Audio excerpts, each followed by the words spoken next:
L-attakk violenti fil-gazin tal-Partit Nazzjonalista tal-Ħamrun waqt li Bernard Grech ma tħallix jidħol fis-sede tal-partit tiegħu stess u ħalla partitarju nazzjonalista midrub serjament kompla jikxef fil-beraħ il-qasma li teżisti bej il-fazzjonijiet li jiffurmaw li qed jiddominaw l-oppożizzjoni. L-aggressjoni seħħet il-ħadd li għadda waqt il-marċ ta' San Gejtanu.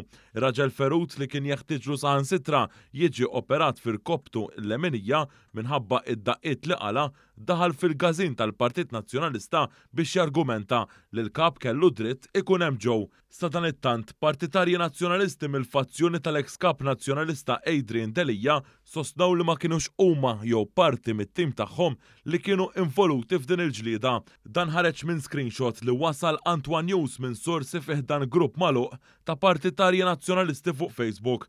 Hawnhekk partitarju li hu viċin l-eks kap nazzjonalista tenna li daw kollha li jippruvaw iħamġu u jxowxu biex jagħtu din l-impressjoni qed jgħinuna biss nidentifikaw minn huma verament ix-xowwiexa fil-partit.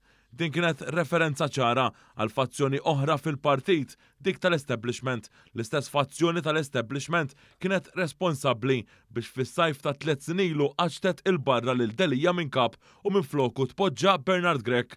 Fl-istess grupp fuq Facebook, bosta nazzjonalisti fakru kif Adrian Delija kien ġralu l-istess fil-kazini nazzjonalisti tan-Nadur u tal-Melliħa sakemm tħalla kap. F'Ġunju ta' 4 snin ilu, Delija kien tkeċċa il-barra mill-gazin tan-Nadur minn qraba tad-deputat Chris Said. Dan meta Delija u l-kanvażers tiegħu fosthom Elix Borch li llum u wkoll deputat nazzjonalista waqfu jixorbu fil-gazin li kien fidejn qraba mill-familja ta' Chris Said. Iżda din iż-żjara inbidlet fi ġlieda u nħoloq argument sħiħ.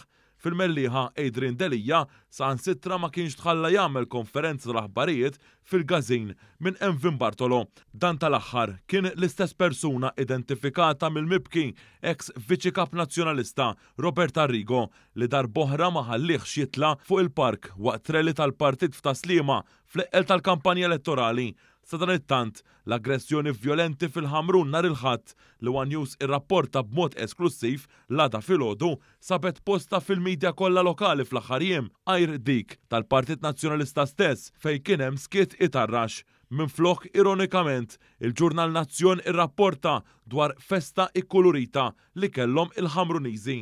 L-istess sal-lum kemm Bernard Grech u l-istess il-Partit Nazzjonalista baqgħu ma lisnu l-ebda kelma dwar dan kollu, anke jekk l-aggressjoni vjolenti seħħet fil-pubbliku u quddiem għajnejn il-kap innifsu. Bernard Grech minflok ħalla lil partitarju tal-fazzjoni tiegħu ikompli jaqlaq id-daqqiet waqt li qasam triq il-kbira San Giuseppe biex ikompli jippoża għar-ritratti u sussegwentament jidħol fis-sede tal-kazin tal-banda San Giuseppe minn fejn qatt isellem lil folla mill-gallerija tiegħu.